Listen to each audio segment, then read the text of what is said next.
Welcome to this guide on completing your research proposal template for ethics applications at Stellenbosch University. If you are watching this video, your research group or your program falls under the scope of the Faculty of Engineering. I am Dr. Michelle Smit, a lecturer at the Department of Industrial Engineering. In this video, I'll walk you through each section step by step, starting with the information and project title page and ending with the reference list. This video explains template 10 from the ethics application templates list. I've included the list to this page here at the bottom of the screen. On this page, you will also find the rest of the templates needed for your ethics application. Now let's look at the first page of the proposal, namely the heading section. The heading section of the research proposal template is where you capture your basic information. Here you'll need to fill in your full name, student number, name of your study leader or supervisor, as well as the date that you're submitting the proposal. You also have to include your project title. So by this stage, you already have a semi-formalized research topic and perhaps a few titles in mind. If you are struggling to define a title, you can ask an AI tool to help you brainstorm and refine the title. An AI tool such as ChatGPT is really good at pinpointing out where words could be sharpened to make your project title more clear and also more concise. So the tool will suggest stronger word alternatives or phrases and show you how small changes can make a title more engaging and more precise. So when you finalize your title, make sure that it's clear, it's concise, and ideally under 15 words. It should also summarize the main focus of your research without any jargon, acronyms, or filler words. And once you've completed your project title, you are now ready to move on to the next section of your proposal. Now let's move on to the introduction and background section. So this is really the part in the overall research proposal where you start by setting the scene. And you do all of this in just half a page. Okay, so in the introduction, you give a quick snapshot of what your research problem is all about. What is the problem that you're tackling? What do you want to achieve in this study? And also, what method will you use to achieve it? Then, in your background section, you zoom out a bit and you give the bigger picture. So what's actually happening in the real world? How big is this problem that you're going to be solving? And why does it actually matter that you solve this problem, both academically but also in practice? So think about it like this. The introduction section says, here's what I'm going to do and also why, while the background section says, here's the context that makes the study worthwhile, that makes it important. The template here gives you some guiding questions to help you structure your introduction and your background.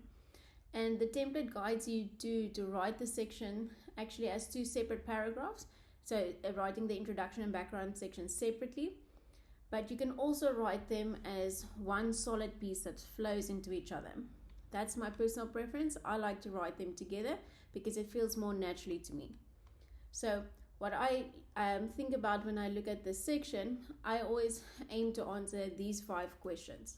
The first one being, so what does the current literature say? Okay, then in this current literature that exists, what is the gap that still exists? The gap can be in practice or in literature, or let's say there's literature on a specific method, but there's a gap for your application industry. So they've always applied this framework, this literature on, let's say, additive manufacturing, but now you want to apply it to mining. So that may be the gap that still exists. So answer, what does the literature say? Then what gap still exists in this piece of literature that exists? Then you go further and you say, so what will your study actually do? How will this study that you are doing fill this gap that exists? And then you have to be specific here and say, how will you address this? How will your study actually bridge this gap? And here you need to be specific. So if you're going to develop a framework and then conduct interviews, you need to say that. Or say that you're going to do a survey or a Delphi study. Or if you're going to do experiments. But You need to say how you're going to do this, because this gives the reader confidence in your approach and in your study. Okay, and then after you said this, you also need to say, so what new insight will your study offer by filling this gap or by performing it in this way? So I'm doing interviews because it's going to provide this new insight. Okay, and the end, if you've answered all of these questions, you will be able to answer like an elevator pitch on your research study. So it will really tell the reader what you're studying, why it matters, and how to approach it, but all in a clear and focused way. Following the introduction and background section is the literature review section. So the literature review section shows that you understand the existing research in your field, and you also know where your study fits in. So in about 2 pages, you will now give an overview of what's already known about your topic. So in the literature review, you are not writing a full thesis, but instead you are writing 3 things. First, what's the key themes in literature that's relevant to your study? Also, what's the main contributors or the most important studies that are relevant to your field and your problem? And then also, what gaps will your research now address? So if we think practically, how do we now go about identifying these key themes and these main contributors to your field? Where do you start? I personally feel the easiest way to start is to look at your research problem and your research questions, and to think, what do I need from literature to address these questions and this problem that I have? So, for example, if you are developing a conceptual framework, you should be asking yourself, what frameworks already exist? How did others go about to address this problem that I have? And to do so, always use recent references. Start with the past 5 years of literature. Then you can broaden it to the past 10 years. And if you really have to look at fundamental theories, then go older than 10 years. But start with the first 5 years or the past 5 years. Then also, when you're writing this section, use thematic groupings with subheadings. So have a theme. Theme 1 is existing solutions. Theme 2, limitations in the study. Theme 3, gaps. Clearly indicate what's missing so that you can show what your research will be addressing. Also, be critical of the literature. Evaluate each piece. Evaluate the strengths and the weaknesses of the studies that have been conducted. Say how they build on each other, or also how they contradict each other. But it's really important in your lit study to critically engage with the literature and not just to summarize what each study has done. Reflect on them, evaluate them, compare them. And then also, you need to use proper citations. So in your literature review section, in these 2 pages, you will only use in-text citations, but you will use your full reference list later in the document. So also save them. I really recommend that you use a automated tool for referencing like Mendeley or OneNote, and that you don't create every single reference or resource per hand, because in a master study you will easily have more than 30 references. So you don't want to create every reference per hand. Use an automated tool like Mendeley or OneNote.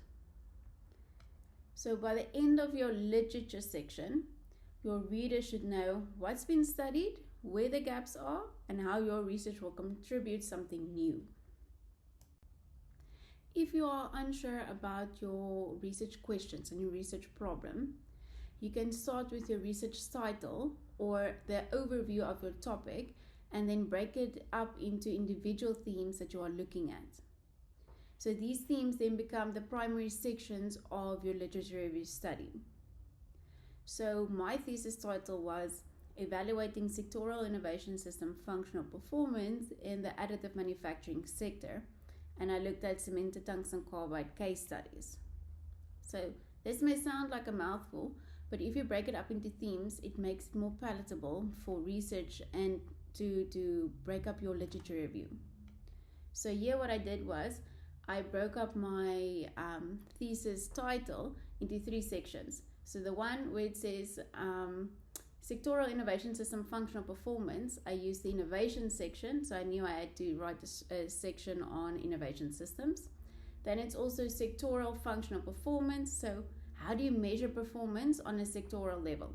Another sub-theme.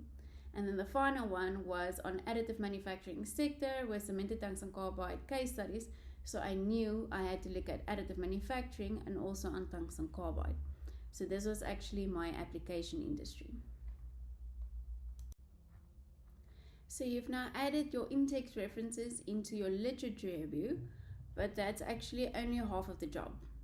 You also need to include the full details of each source at the end of your proposal, just like you would in a thesis or in your report.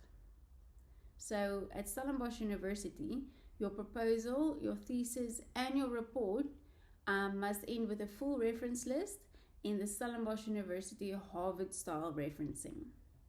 And every source that you cite in your text must appear here in full detail. So, like I mentioned in the literature review section, I recommend that you use Mendeley or OneNote, which is an automated referencing tool, as it helps you to store your references first. Secondly, it helps you create the in-text citations in Word, and then also it automatically generates this full reference list at the back of your document. But it's really important that you check your accuracy. So ensure that every reference is complete and correct and matches its in-text citation.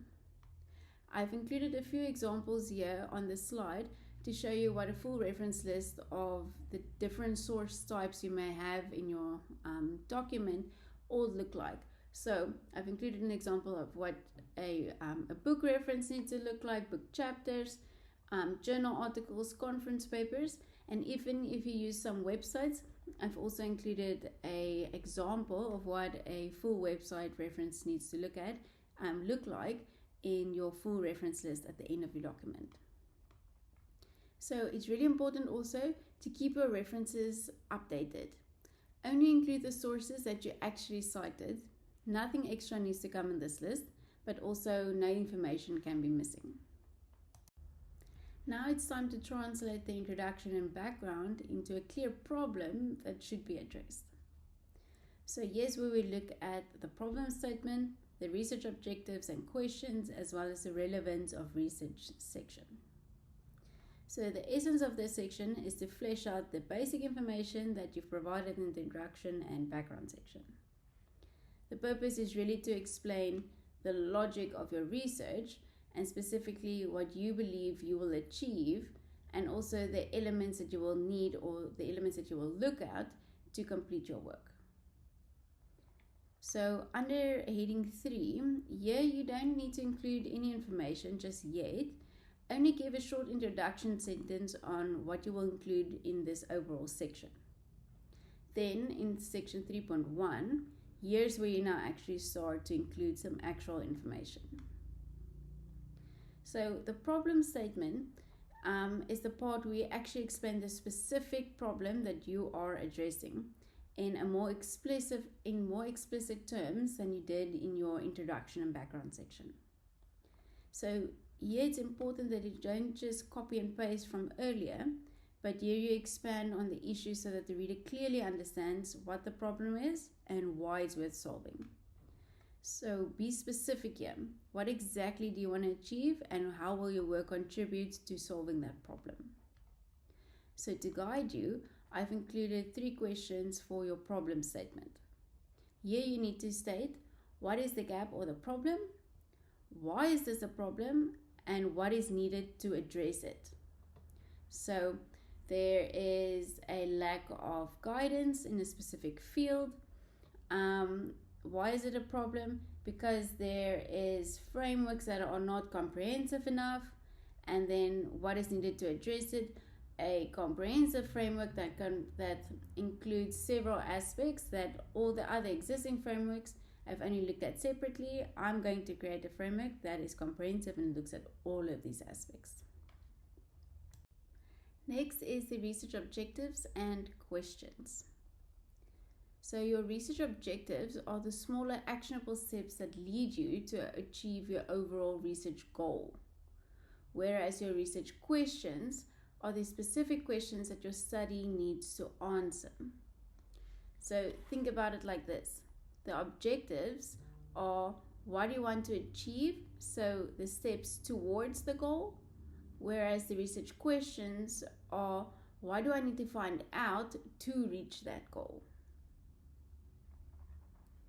Then we also have the relevance of research section, and this is where you explain who will benefit from your research and why it matters. But this why it matters is both in academic terms, so in theoretical value, but also in practical contribution to the engineering discipline. Next up is section 4 on the research design and methodology. So as this is part of your research proposal and you haven't actually done your research yet, or just planning it, this is where you write in the future tense. It's also worth to note that the reviewers, the ethical committee reviewers from both the Faculty of Engineering level and the Stellenbosch University level really focus on this section.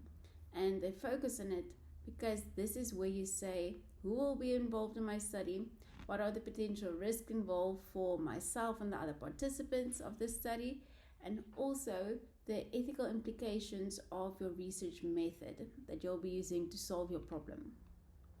So it's really important in this section to be specific about where you are involving human subjects, we are using data, and also we are using data that are not freely available in the public domain. So in this first section, under heading 4, research design and methodology, you don't have to include specific information just yet. Just write a short introduction sentence on what you will include in this section. And then in the next section, section 4.1, that's where you start adding the actual information. Now we're at section 4.1 on the research design. And this is where you specify the type of data that you'll be collecting in your study. Here we give you 5 possible options, and you must select all of them that are applicable to your study, and then also delete those that are not applicable to your study. So please then also change the font color from blue to black of those that are relevant to your study. Okay, let's unpack every single one of these options. The first one, option A, is collecting data from individuals. And here they give you an example of surveys or interviews. It can also be a focus group or a Delphi study, anywhere where you are interacting with an individual or a group of people. So it's that people interaction.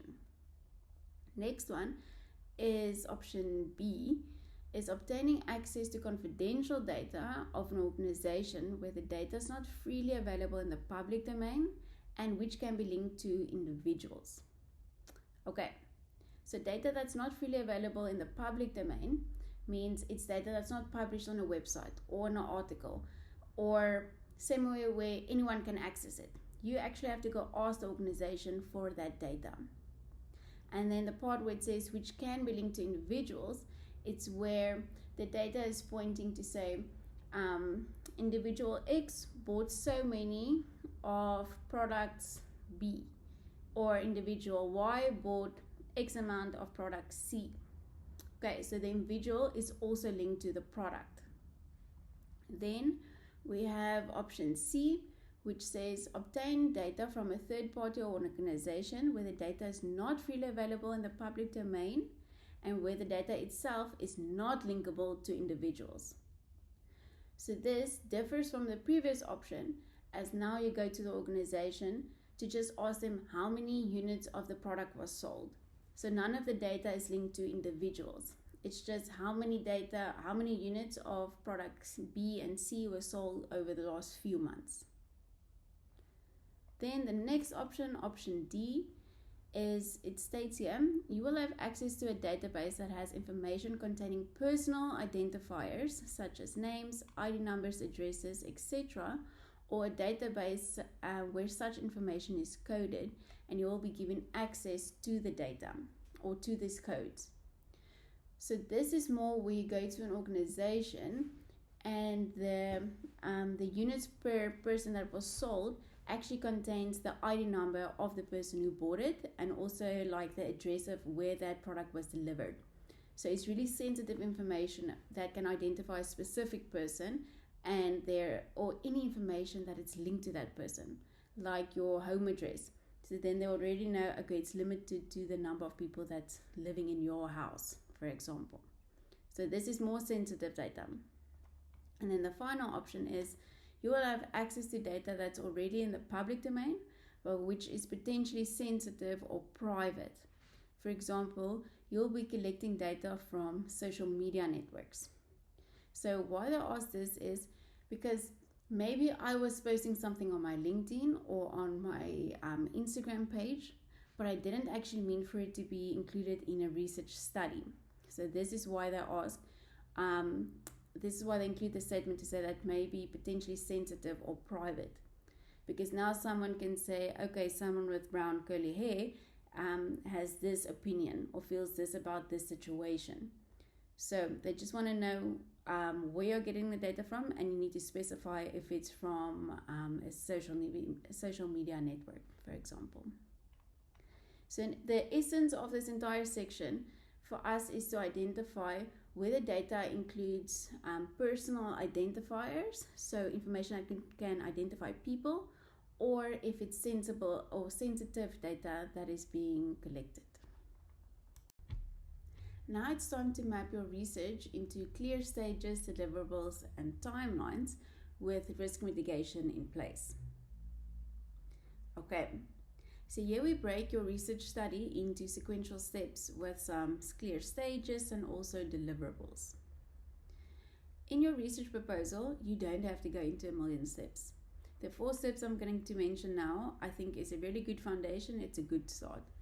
It will stimulate some conversation between you and your supervisor, and you can still add some finer details, but I think these 4 steps are going to get you 60% there, even 70%. Okay, these steps include: step 1, I'm going to conduct a literature review on XYZ. XYZ, don't go into too much detail.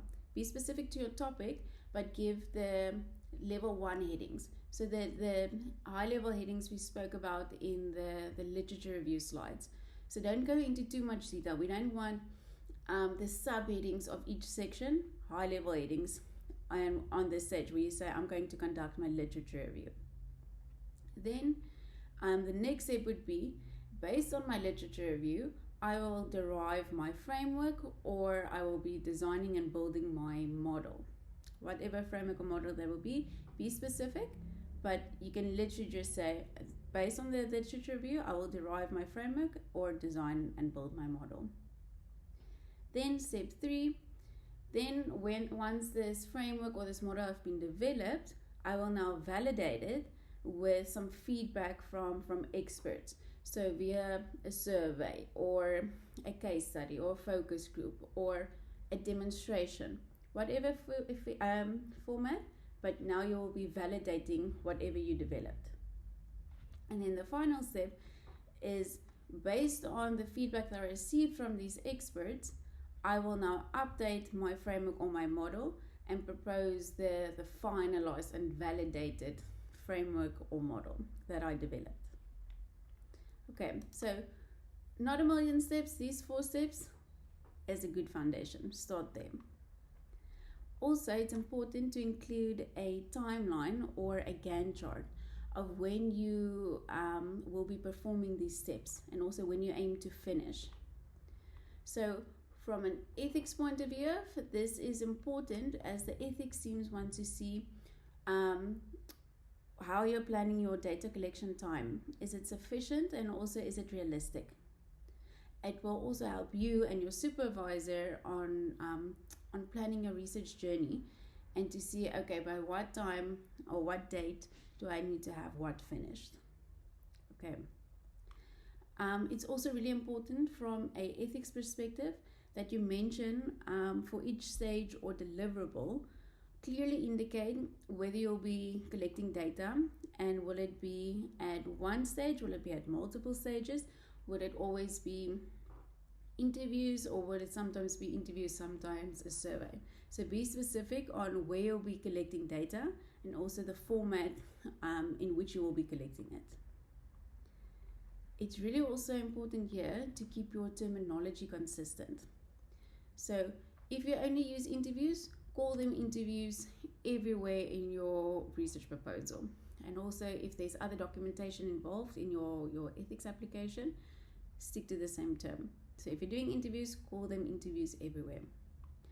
If you are using a survey, don't switch between terms like survey or questionnaire. Stick to one term. Okay.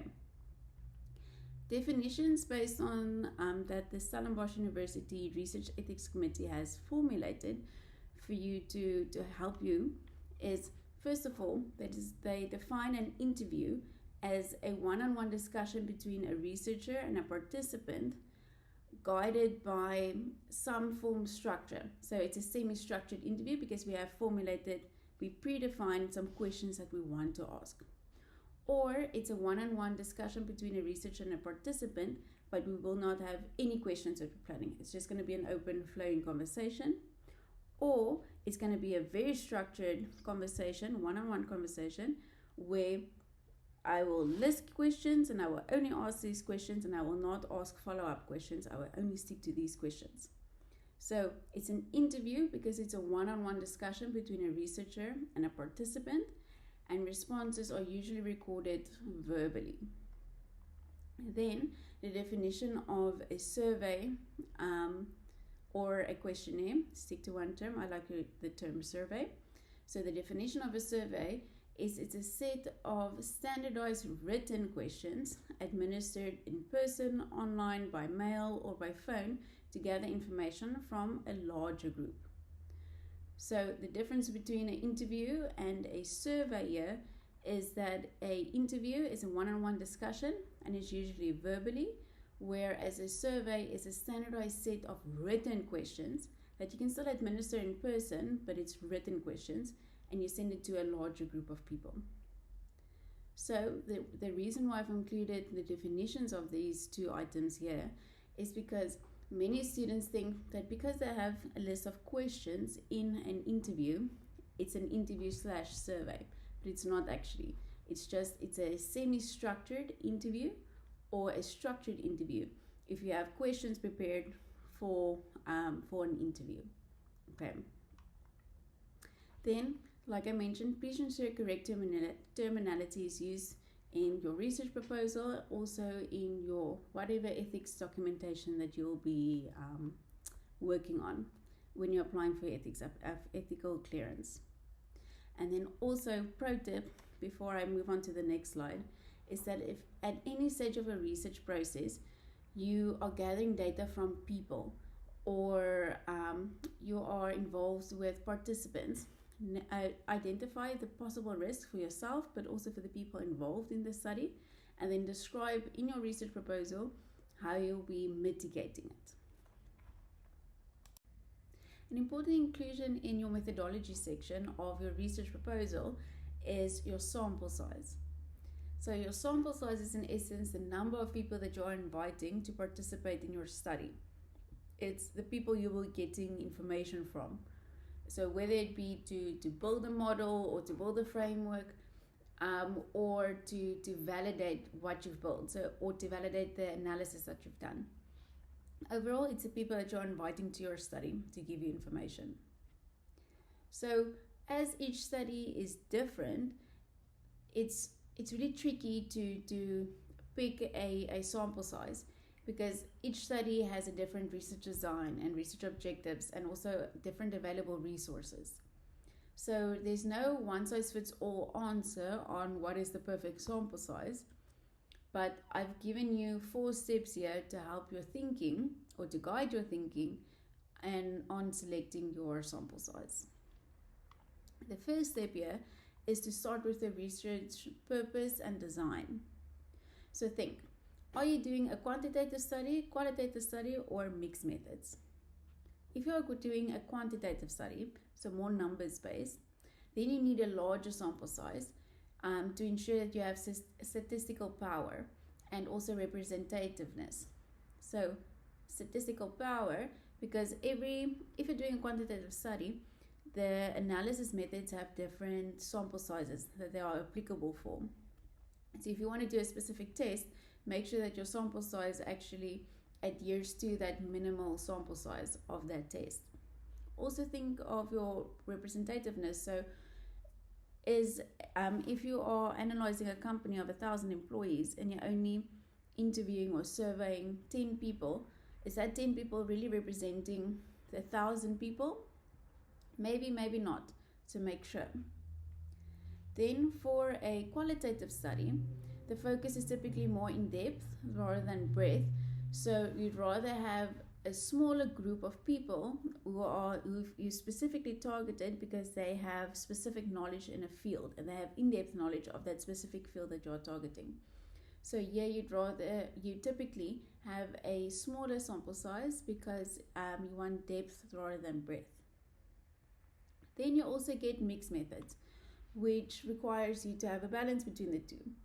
So here you need to have enough participants for meaning quantitative analysis because it's more numbers based, but you also need a group for a subset for in-depth exploration of your qualitative information. Then the next step is to check your academic guidelines. So like I mentioned, quantitative surveys, experiments, you need larger sample sizes. So at least 30 to 50 participants for a small exploratory study. Once again, check your power analysis, all your statistical tools, what's their minimal sample size. For a quantitative study, like an interview or case study, sometimes you'll see for interviews, sometimes interviewing between 10 and 20 people, then you start getting what we call data saturation. So it means that people aren't saying new ideas. There's no new themes that are emerging. People are starting to repeat themselves. Then you know, okay, you can stop because you've reached data saturation. Then also, if you're doing case studies, sometimes, because case studies is really focused. It's focused about a specific situation or a specific context and a specific product. So you need people with in-depth knowledge. And many times case studies only have like 1 to 5 participants that have that in-depth knowledge. So for a case study, the sample size would typically be smaller. Then you also need to consider your practical constraints. So think about your time. Do you have time to survey 100 people and to follow up with 100 people? Or do you have time to interview 50 people? Do you have 50 hours to interview people? Also think about your budget. Do you need to buy anything or like a specific license for your study? Or if you need to do, in-person interaction with your sample size, do you need to travel to them? Do you have budget for traveling? And also think about your niche, the field that you are studying. Is there enough people to study? If it's a niche market, and there's 3 people, then there's only 3 people to survey or to talk to. So then also consider the type of study that you'll be doing, given the number of people that are available to get information from. So from an ethics point of view, you don't want to you want to avoid large sample sizes that waste participants' time if a smaller sample size could have answered the same question. But also you don't want too little of a sample size because let's say you only plan to interview 1 to 5 people, but then 3 of them decline. Now you only have 2 people that are giving you information. Is that information then still representing the overall subset of people that are available? So is the information that they are providing in depth enough, and is it generalizable enough? So consider your practical constraints. And then the final one is to say, always justify your choice. Justify why you say it. If you are doing 10 to 20 people, say because you've reached data saturation. Always always justify your choice, and also highlight the limitation thereof. Say, I know 10 to people were small sample size, but it was justified because I've reached data saturation. Then you've explained that you know there's a limitation, but you also justified why you chose it. The next step in your research proposal is to acknowledge potential biases from your role and also to show how you will be maintaining objectivity. So, as you know, you are not allowed to gather any information, be it information from a person or data from a company, that entire list that we went through earlier. You're not allowed to obtain information or data from people or a company if you haven't received ethical clearance yet. But you may reach out to a company or to potential individuals and ask them, once I've gained ethical clearance, are you willing to potentially participate in my study? So that concept of reaching out to people and asking, are they potentially willing to participate, that falls under the topic of prior community engagement. And that is exactly what section 4.4 is all about. So if you've reached out to potential people, then you say, yes, I've reached out, and now you need to explain the context around that engagement. You need to explain, what did you ask them to? So then you can say, I asked them, would they potentially be willing to give me data, or potentially be willing to be a part of my study? Or you can even say, well, I asked the people at my company and they helped me to plan my study. For example, they helped me formulate my research questions or my research design. So it's fine if you've engaged with them, but you need to say yes here and also explain the context of that engagement. If you have not reached out to any participants, that is also perfectly fine. And then you just say, no, I haven't reached out to, or I haven't obtained prior community engagement. That's also perfectly fine. Okay, so if you have, say yes and explain the context around it. And if you haven't, you can just say no and say, no, I haven't reached out to potential participants. The next section is on your role and potential bias. So here, you need to clarify whether you'll be conducting your research at your own workplace. So if you do, you need to reflect on whether your position could potentially create bias or a power imbalance between you and the research participants, or even the data that you are obtaining.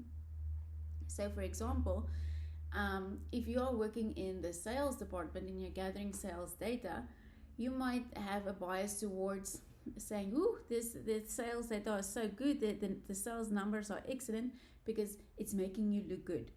So you need to reflect on that because you might have a bias towards the data. Or if you want to implement the change at your company, you can analyze, let's say, customer feedback, and then say there's many people are saying negative stuff about the current system, so we do need to upgrade to the new system. Then you have a bias because you actually want to implement the new system. So in this section, you need to reflect on that. You need to reflect on your position as the employee of the workplace where you're gathering data from. It's also really important here, especially because you are doing if you are doing a research study in a management program. If you are the manager of a group of people and now you're interviewing them, you're interviewing your employees or gathering information from your employees, or you may be obtaining data or information from your clients. So yeah, your clients may feel obligated to participate in your study because what if your service level drops because they don't want to participate, now their service level drops. Or if my boss wants to interview me, I will say yes because I'm afraid that if I don't, he's not giving me the promotion, or it's going to influence my bonus at the end of the year. So it's all these type of balances or these biases that you need to consider here, to think about. So think, are you gathering data from a specific workplace? Is it that thing that you are analyzing, is it directly influencing you and a potential bias that you might have?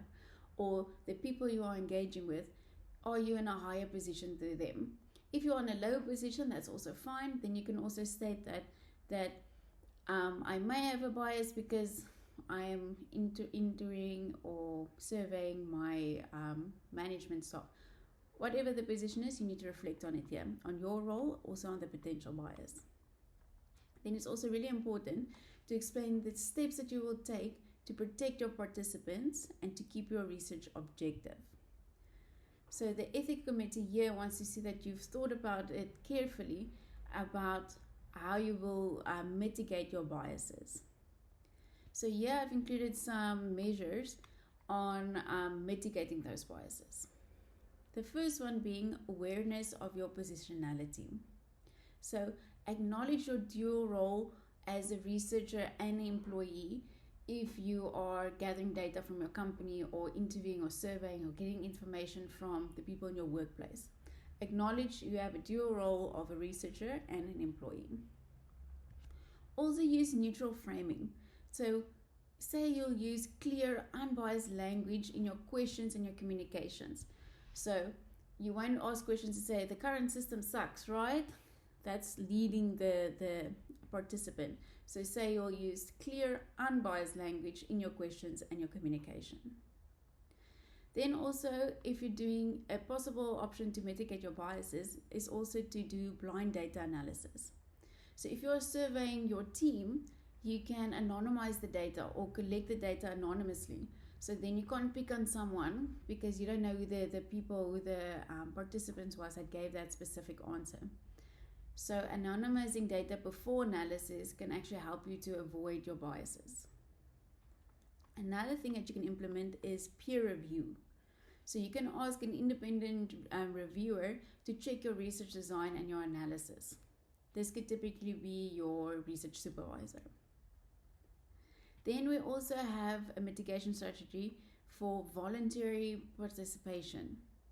So make sure that everyone in your study, the sample size that you're collecting data from, that they know the participation is completely optional. It's completely voluntary, and there's no consequences if they decline to participate in your study. Okay, so voluntary participation is very important for the ethics committee. Next one is third-party facilitation. So here you can also use a neutral third party to invite participants if it's possible. So if you are interviewing people from your organization, as an example, you can ask HR to send your invitation email, be it for your survey or for your focus group or whatever, but a HR person sends out that email so that the people close to you don't feel obligated to participate. It's coming from a neutral third party person that's showing that invitation. And then finally, we also have separate work relationships.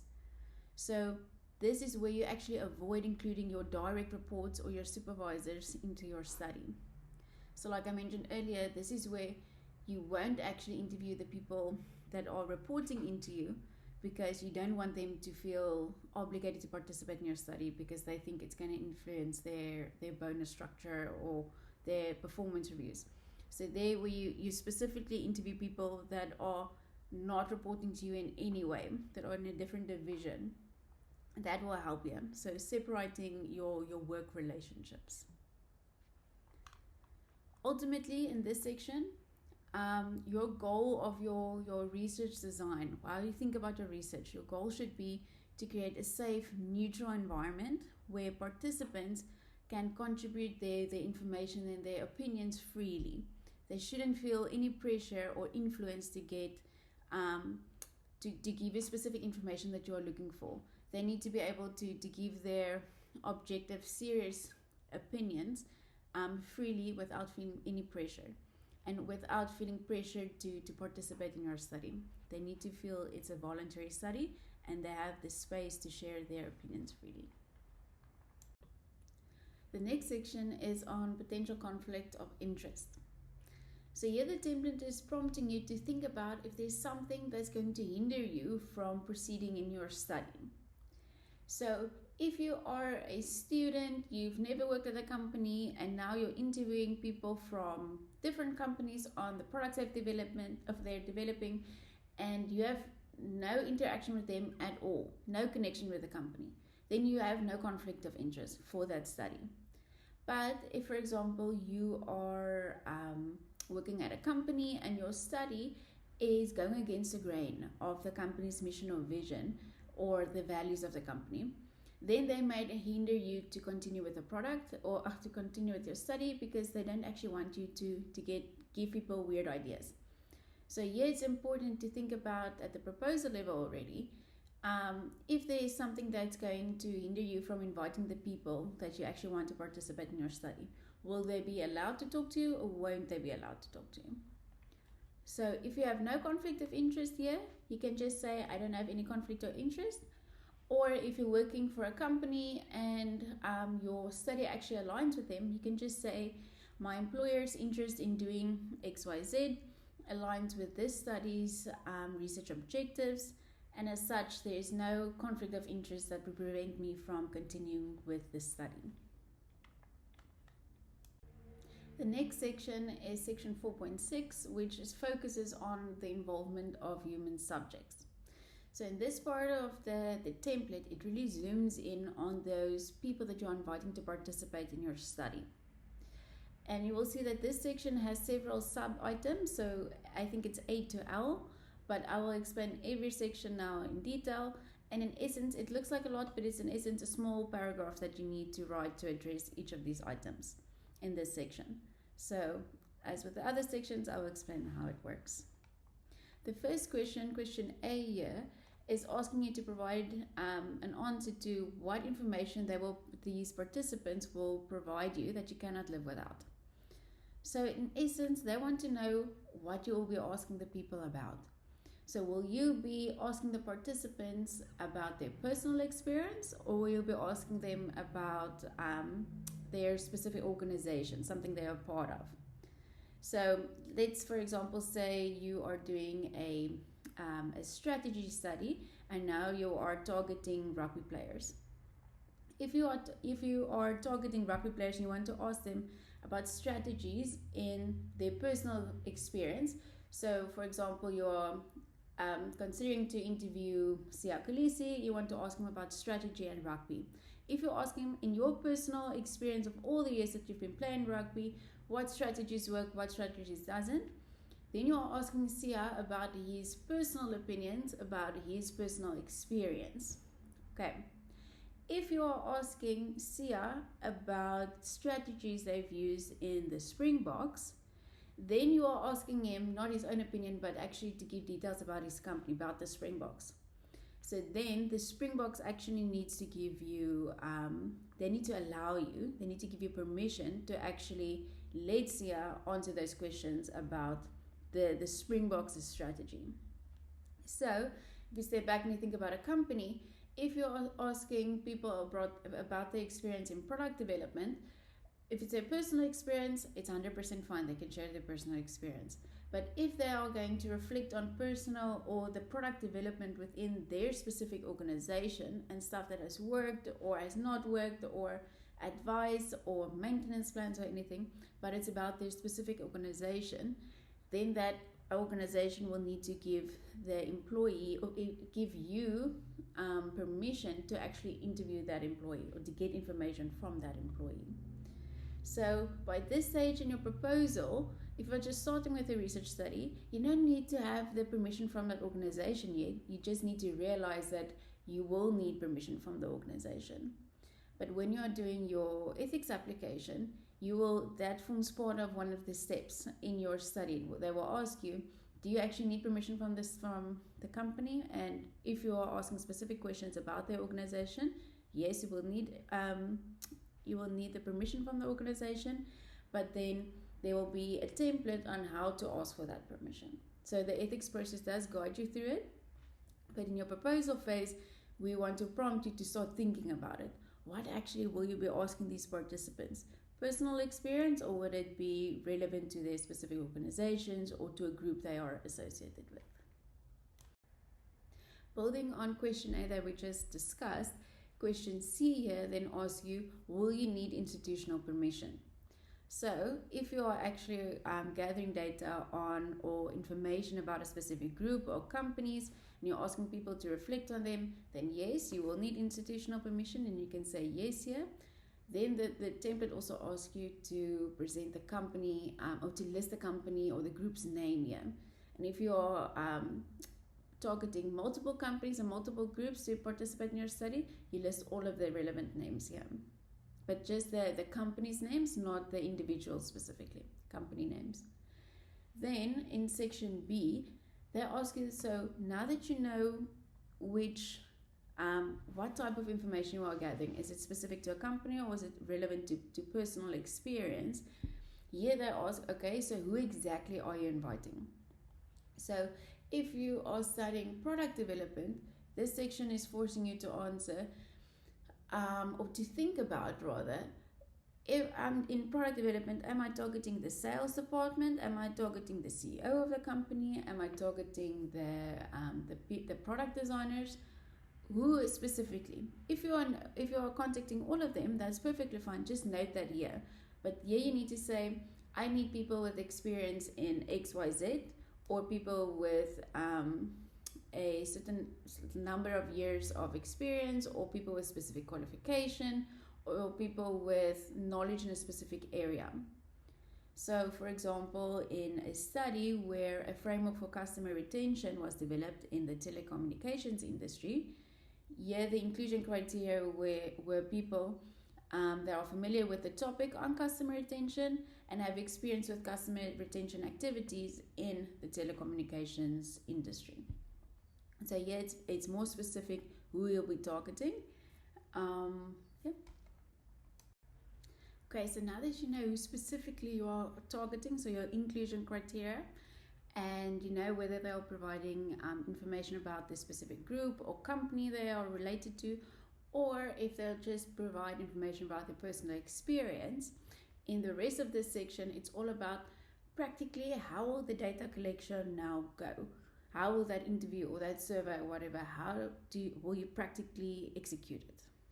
Okay, so the first question here is, how do you plan to invite the participants to take part in your study?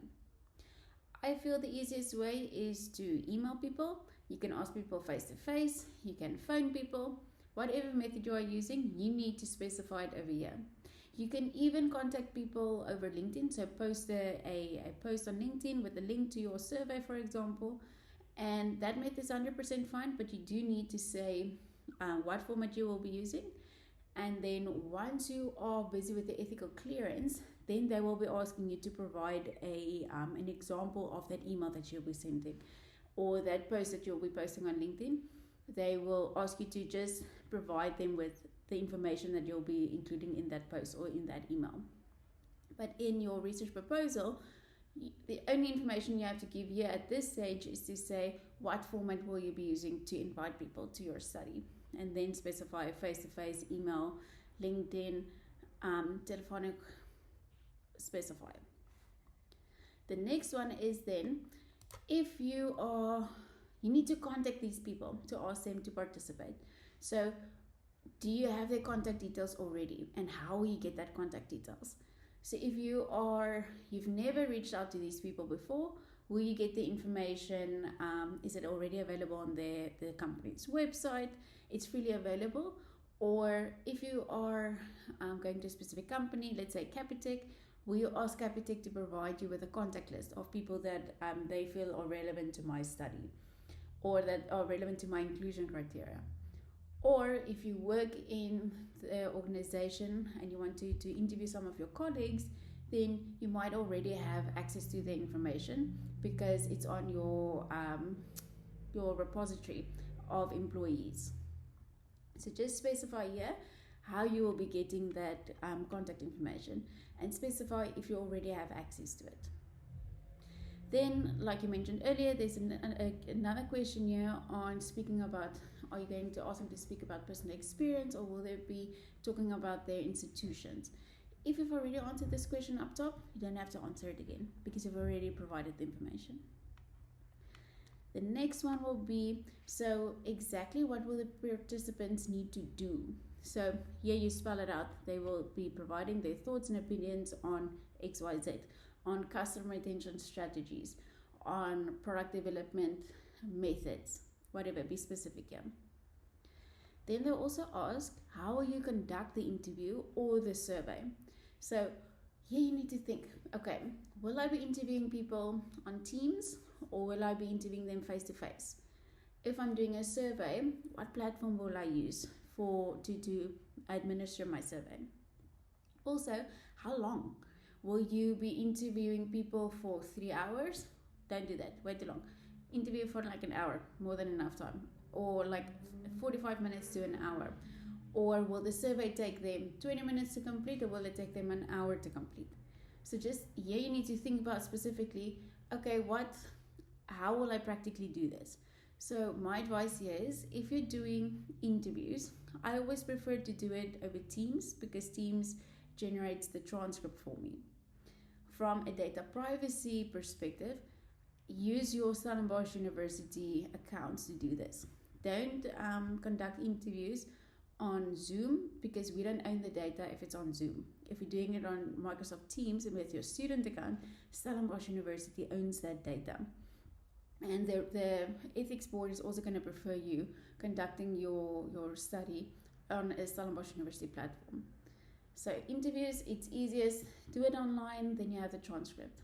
If you are working with the colleagues and you want to interview them, or meet people at a coffee shop for an interview, perfectly fine.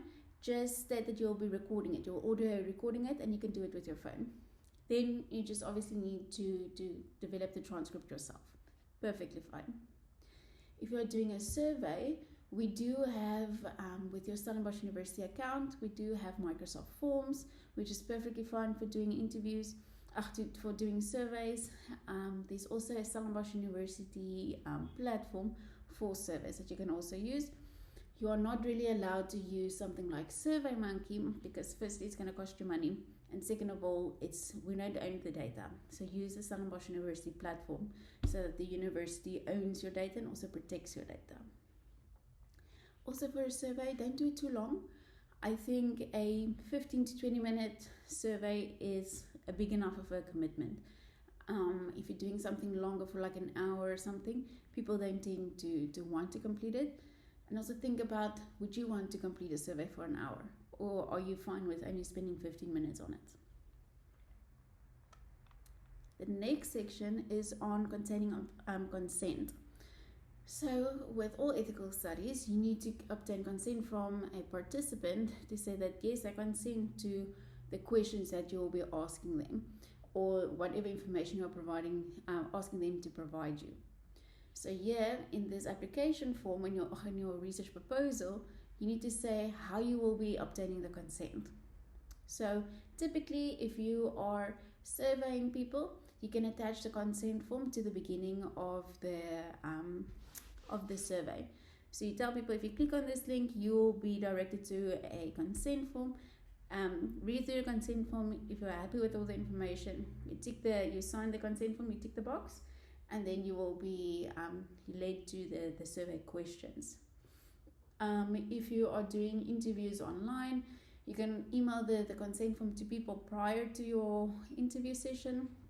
They sign it, they send it back to you. If you're doing it face to face, you can print out the copy of the consent form and ask the individual to sign it for you in your session. It's perfectly fine. But here you need to describe how will you practically be obtaining consent.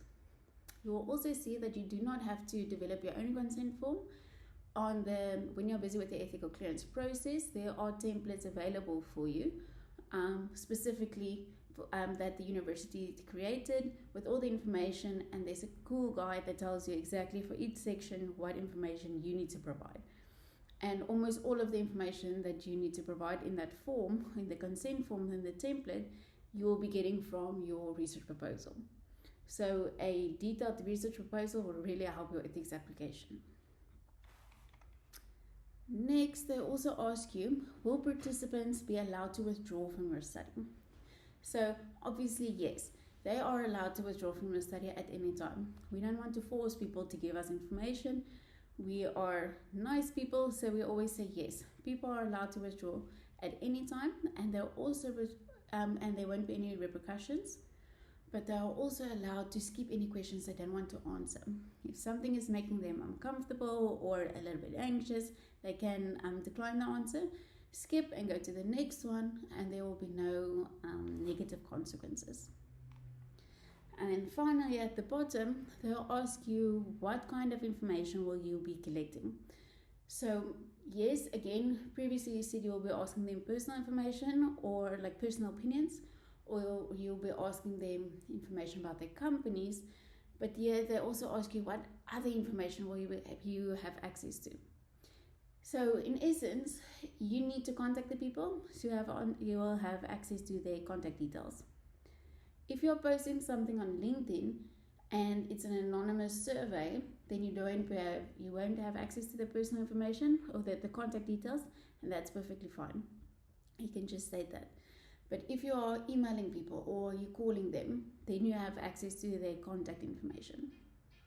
Then you can set your personal opinions or company information, if, whether you are collecting data on their company or whatever, just state that here also. And then for demographic information, so you need to think clearly. So sometimes students will include, I'm going to ask them their age, their gender, their job title, all of those type of information. But think, is it really necessary?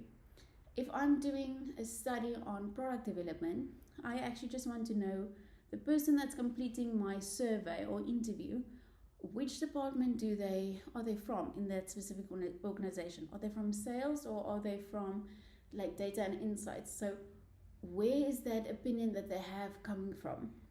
What's the experience? So that's a type of demographic data that I would rather ask. So which department are you working in? Or if you are looking at people's qualifications, so they need to have a specific qualifications to answer your questions, ask them their qualifications. That's also demographic data. Years of experience, that's also a demographic data. Never ask people their age, because it doesn't really matter. It's more their years of experience in that particular field that you are interested in. That's way more valuable than asking someone about their age, because what if they are a genius and they have all of this knowledge of this field, but they are actually just a 10-year-old? Or they have 30 years of experience in a different field, but only 6 months of experience in your field. So rather ask the years of experience in the field than asking them their age. And then if you've addressed all of these comments, you are practically done with this section. The final inclusion in your methodology section of the overall research proposal is the research limitation section. So a research limitation section is really an important part of not only your proposal, but also in any research study. So it will be important in your overall master's thesis because it shows your academic maturity. It shows your transparency and also gives you credibility. So this section really isn't about weakness. It's about showing that you understand your study's boundaries, you are honest about them, and actually that you can guide research beyond this. So here I've included a list of examples to trigger some ideas of possible limitations. There are more. These will provide you with a good base, and you can just study or discuss the rest with your supervisor. The first one you can think about is a method limitation. So this is where we spoke about sample size. So if your sample size is very small, you can note it as a limitation to say that you couldn't generalize your findings. Or your field is so niche, there's only so many people to talk to. And that's why you only have such a small sample size. Then we also have one related to data, so data related limitations. So here you can include access to data. So you can say, was there restrictions or confidentiality issues regarding your data? What did you need third-party data in your study, and they gave you very limited information? Your data can also be a constraint, or a limitation can also be in terms of your data quality. So here it's where data is incomplete, it's inconsistent, or it's missing. So this is where in a survey, if people don't answer all of the questions, then you may have received, let's say 50 responses, but only 30 of them were complete responses, the rest have missing information. Or this is where participants that you interview, they are free to withdraw from the study at any time, or they're allowed to skip questions. So some of the data may be missing. So this is where you note that and say, you understand that a survey may, or that your survey only delivered 30 completed responses, and so you know that this makes your sample size smaller, and that's fine. Just note the reasons why you have a data quality issue. And then obviously time frame is also very important, especially if you're doing a 2-year study, you have more time. If you're doing a 1-year study, you obviously have a lot less time to do your data collection. So this is also a limitation that you can note here. Then from a practical and research perspective, you can also have limitations. So here you can say it was difficult to recruit people, or to maintain or retain participation, or all of your stakeholders were located in a like far away from you and you couldn't communicate with them online, or the site where you are based has very limited internet connection and you need to work from there, so your window for actually collecting data was very small. So just say from a practical constraint, what was your limitation? Even if you're building something specific and the licenses for that software is very expensive, or you are physically doing something in a lab like an experiment and you have limited resources because the materials you are using is very expensive, so you can't do 20 tests, you can only do 3 because that you have limited resources, you can set that here. So in this section, highlight all the items that is limiting your study, and at the proposal stage of your study, it's really important to think about them, because now you can actually plan for them in advance and see, I might actually have a too small of a sample size, so maybe instead of just interviewing, I might have to do a survey as well. Just think about it and discuss it with your supervisor, but start thinking about your limitations now already so that you can mitigate them. And also try to explain in your proposal how you will mitigate something. If you think you have, let's say, the small sample size already, you have a small sample size and it's actually not going to be possible to interview and survey, just interview or just survey, that's perfectly fine. But then say, you will work from literature, get as much information as possible, then derive something and then confirm it with your data that you're collecting.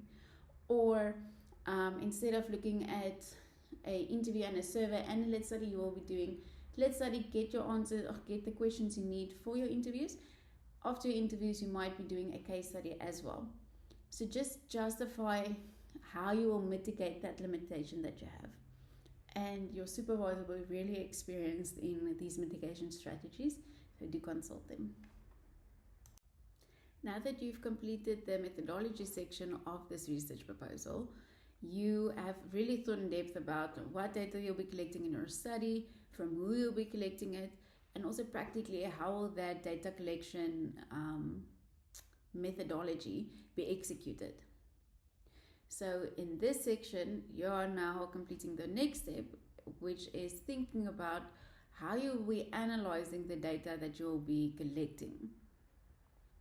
So here, you need to list the specific data analysis techniques that you'll be using. So you've already done the hard part, because earlier in your methodology section, you decided whether you're doing quantitative analysis, qualitative, or mixed methods. So in this section, it's just noting the specific analysis method that you'll be using. So earlier I also mentioned, if you're doing a quantitative study, you can use statistical tests, regression analysis, descriptive statistics, demographic analysis, you can do variance analysis, and also regression analysis. Then if you're looking at qualitative studies, here is where you have, always think about it as like text box type of data. So it's more interview type of data. Here you can do thematic analysis, or coding of your interviews. So it's looking for themes within everybody's answers and then grouping them together. You're coding the themes in their responses. and collecting or creating groups for that information. So that's called thematic analysis, or like a coding analysis. Then you can also do content analysis as well as narrative analysis. And with each of these analysis types, you can go search for them. There's specific methods for every type of analysis. And then obviously, if you're doing a mixed method approach, you are combining all of these methods that I mentioned now, and you're integrating them for all of the data types. It's also here important to note if there's any ethical considerations. So usually the data analysis itself does not pose ethical concerns, but if there are any ethical concerns, such as sensitive personal data that needs to be analyzed, it's important that you briefly explain it here. The second last section in your research proposal covers the ethical sensitivities in your research. So here you need to recommend whether you think your project is low, medium, or high risk, and you can do this according to the research ethics guidelines. So, first step in this process, or in this section of your research proposal, is to actually now classify your risk level. So decide here whether you think it's low risk, medium risk, or high risk, and justify why you say it falls within this category. If you are getting people's information or people's personal opinions via interviews or a focus group or a survey, your study is most likely a low risk study, depending on the intensity and the privacy of the questions that you ask. So if you are asking people about their personal experience or processes within their organization, it's most likely low risk, because we are engineers. We ask engineering process-based questions. If your questions are more personal and more sensitive, then it might bump your application or your risk level of your research proposal and your overall study up from a low risk to a medium or a high risk study. Then your next step is now to explain how you'll be managing these risks. So how will you explain or how will you protect both yourself, your participants, and also the data that you collected? So everybody in your study needs to be safe. So how will you ensure that they are? Here, the template gives you guidelines of all the information that you need to include in your mitigation plan, your risk mitigation plan. First one here is preventing harm. So you need to show how you protect your respondents and yourself from harm. And this could be to avoid sensitive and triggering questions unless they are absolutely necessary. It also includes asking participants or allowing participants to skip questions if they feel uncomfortable with a specific question. Then you also need to define the rights of the participants. So clearly explain that your participation in the study is voluntary, it's based on free will, nothing will happen to you if you decide to withdraw from the study, if you decide to skip answers, and remember that you'll be asking them to sign a consent form before they answer or before they provide you with the data that you are collecting. So note that here. So note they'll be allowed to skip questions, withdraw from the study, and they'll sign a consent form that highlights their rights within their study, within their participation in your study. Next one is on data security. So outline how you prevent the data that you've collected from data breaches. So explain here that you will store the data you've collected on a safe platform. And I really recommend using the Stellenbosch University platforms. So you'll save your data on your Stellenbosch University OneDrive or on Microsoft Teams. Or if you're doing a survey and you can use Microsoft Forms or even Sun Survey. That's Stellenbosch University survey platform. So why I recommend the university platforms is because we have multi-factor authentication. So it also limits limits outside people's access to your data, because it's limited within your almost your profile within Stellenbosch University. You can decide who you give access to the data. So Here, it's good to note that you'll prevent data breaches of your data because you're using Stellenbosch University platforms. Be specific on which platforms you're using, and your reason for that platform could be because it's protected by multi-factor authentication. Then the next section is on data handling of personal data. So here, if you're using personal information, explain how you'll be anonymizing it and de-identifying people and protecting any reports of personal information. So what you can do here is to remove all identifiers. So on your interview transcript, you get your transcript now and it would say, I interviewed Michelle Smit. Remove the name Michelle Smit, remove my email address and my contact number from your interview transcript. So remove those type of identifiers from all of your data collection documents. Also, when you are reporting on these people, or when you are saving my transcript, just save it as participant 1. And then when you are using quotes or something in your research study, you can always say participant 1 said this. And then there's no way of linking it back to me. So removing identifiers is a way of storing your data in a safe manner, but also reporting on it in a safe manner without identifying any of the people that provided information. Then there is also long-term data protection. So this is to do with keeping data and securing it for at least 3 years after your study ends. So this is all of your consent forms, it's your raw data, it's your transcripts, and also how you analyze the data. So it's important to store it for 3 years after your study ends. It's also important to store it digitally on your Stellenbosch University OneDrive with restricted access to, let's say, you and your research supervisor. Then you can also note that after the 3-year period, what will you do to get rid of the data? How will you delete it? And you need to securely delete it so that the data can't be hacked by anyone. So explain that process here. And then finally, you also need to include your responding to the risks. So if something goes wrong, like a participant is harmed, what protocol will you follow? This could be, let's say you're doing a physical study in a lab or something and there's a medical emergency, then your mitigation plan could be to stop the study immediately and to seek professional help.